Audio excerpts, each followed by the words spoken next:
Alright, so we'll be ready to go for Bust and Move 2 Arcade Edition with ruunix. ruunix, how are you doing today? I'm doing well. I'm nervous, but I'm I'm doing well. So we're doubling down with the Bust and Move 2. Yes. So last time I was at a marathon, I played Puzzle Mode, which is the single player. You know, sort of just solve puzzles as fast as you can. It's sort of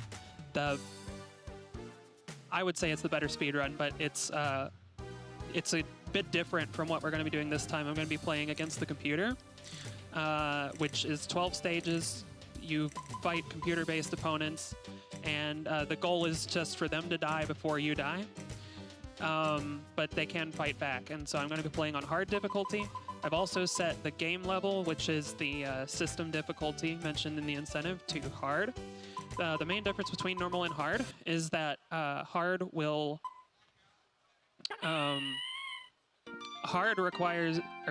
causes the screen to fill faster on its own timer. So you know, in like normal mode, you can fire like 7 shots and then it'll move the screen down. In hard, it's like 5. So it means that you're more of a slave to RNG than you would be in normal mode, which this is closer to what you would get when you play on an arcade machine. All right. Well, I mean, and if the system difficulty does, you know, it gives you any problems, I just want to remind you that you brought this upon yourself. I know. I hope that I don't die, but if I do die, I will. The estimate should account for a second attempt. Awesome. Well, I mean, like we said, you know, clutch or kick, it's all good. That's how we're very we're mean people here at NoReset. This is how we do things. But without further ado, I mean, honestly, looking forward to this. It's a very different take on your last run that you did last time you were with us, and ready to count you in whenever you're ready. All right, I'm gonna go do 3, 2, 1, go. Yep. Okay, in 3, 2, 1, go. Oh yeah! Woo! Whoa, woo, yeah! Got a little woo in there. Okay, so like I mentioned, unlike puzzle mode, you're not trying to solve puzzles. Your goal is not to clear the screen in any form or fashion. It's simply to kill the other opponent. And you do this by dropping bubbles or getting really large pops. And you can see where the what is going to be sent over to their screen by the little yellow and red dots on the bottom of their playfield.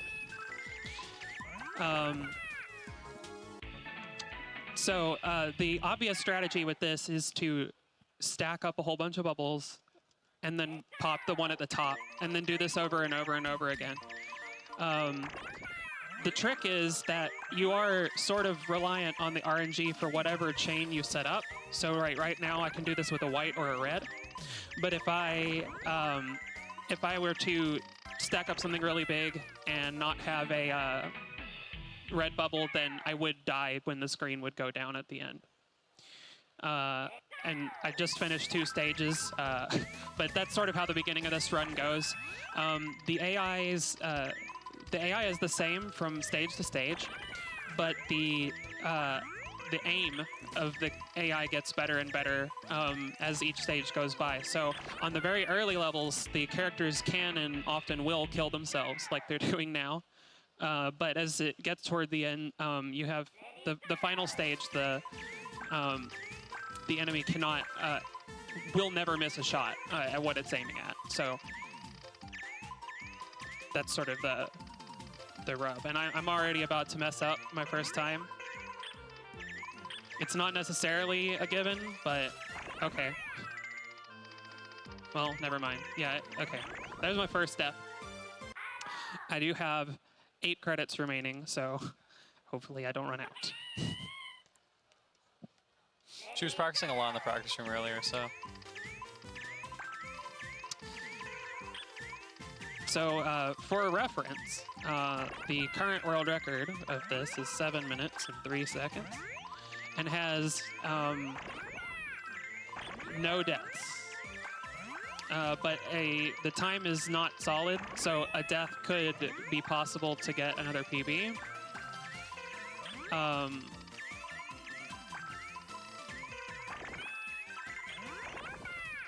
I just hope that, you know, it keeps it to a minimum, because some of these stages can be really bad, and then you start repeating it. So this stage is probably the easiest one in multiplayer. The screen already starts really low to the bottom, so the AI doesn't really know how to deal with that. And all you have to do is just get a couple of small drops, and the AI will usually die. Yeah.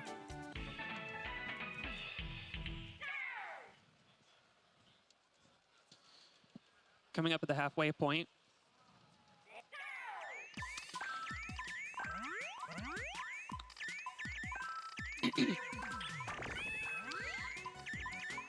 So I have this theory that every 3 stages you get a level that's substantially harder than it would be on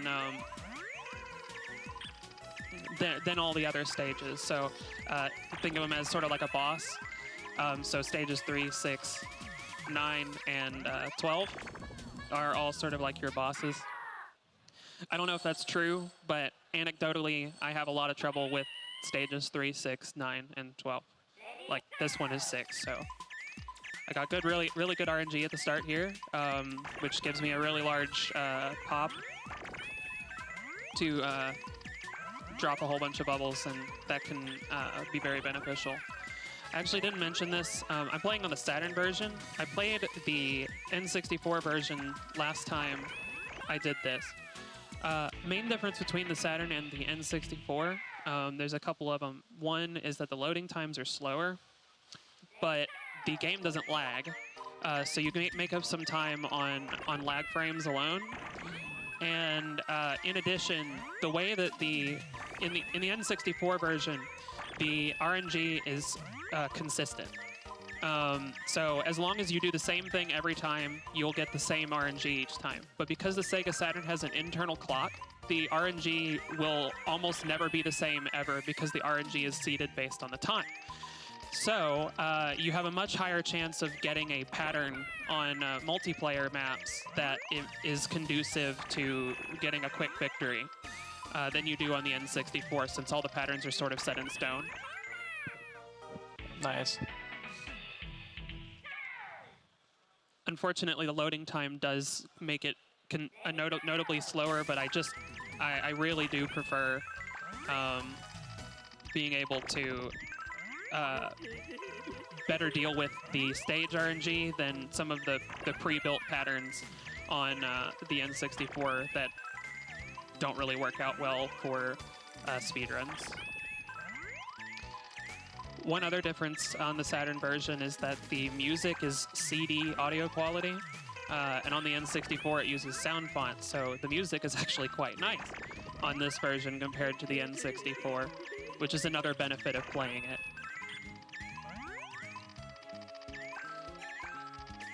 Right now I'm sort of fighting a war of attrition with Maita here. If he dies before I do, then that'd be great. But there's a pretty distinct possibility that I am not going to be able to come back. Yeah.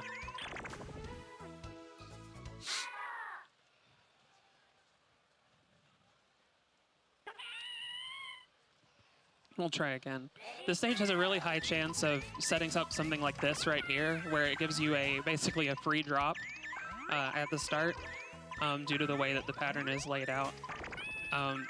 On the N64, there's only 2 patterns that'll do that, and there's something like 60-something patterns, so the odds of you getting it are really low, but you can get it pretty easily on the Saturn version.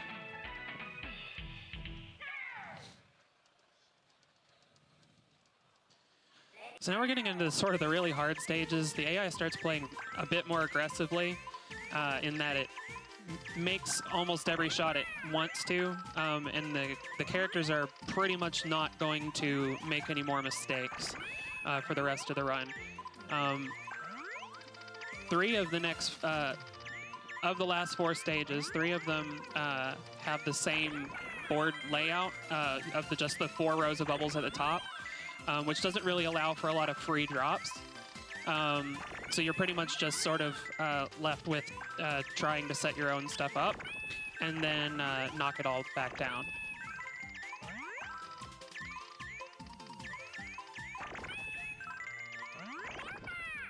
That was really well played. Yeah.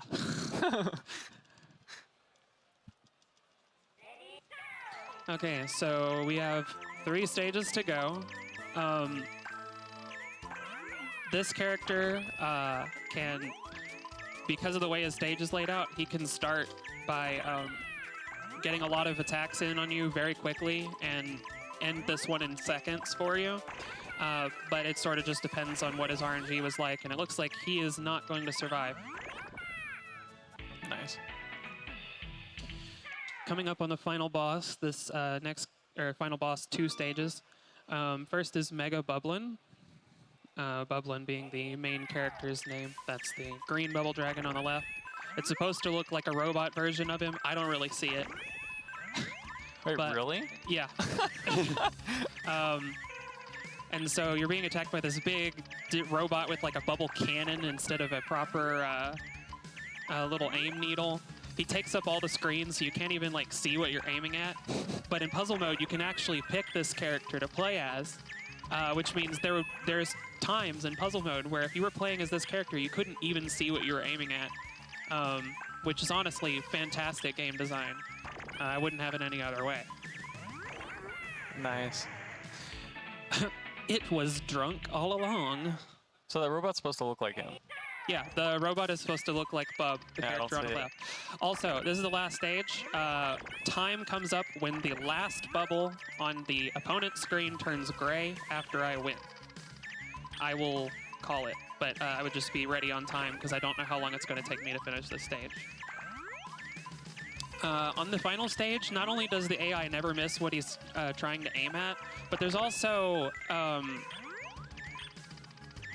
significantly fewer colors than there are on other stages. Time. Wow. Sub 10. I'll take it. Yeah, there's significantly fewer colors on that stage, which means that if he plays really well or he gets really lucky, he can kill you in just a couple of seconds. But it looks like he was having trouble there. Anyway, that's versus CPU. Hard. With on hard the- system. With the hard system difficulty on. Well, once again, ruunix, thanks for busting quite a move on this one. It was, it was honestly, you're 5 minutes under estimate. You're like literally 30% below your estimate at this point, and it's just, how do you play this game? So Well, crazy. it's RNG, you know? I know, If, but then if I under got the really pressure- bad RNG and I got like I could play really safe. like and landing then- the shots, and it's just mind-boggling Oh, all the well, time. practice. Oh yeah, of course, like anything. But I mean, it's still super impressive, and I mean, it's with, like you said, with all the RNG you got to deal with the internal clock of the Saturn and all the technical aspects that can work against you, and you still pulled through under 10 minutes. It's amazing to me. So let's hear it for ruunix, everyone. Come on. So that was so great. Chat is going wild right now. Awesome. All right. One little funny thing I want to point out on this is that if you on the credits, if you noticed that in parentheses next to like half the people's names on here, you'll see Zuntata. That's apparently because there's a developer who is using a bunch of fake names as aliases in the credits to, I guess, make the dev team look bigger. I just Okay. thought that was funny.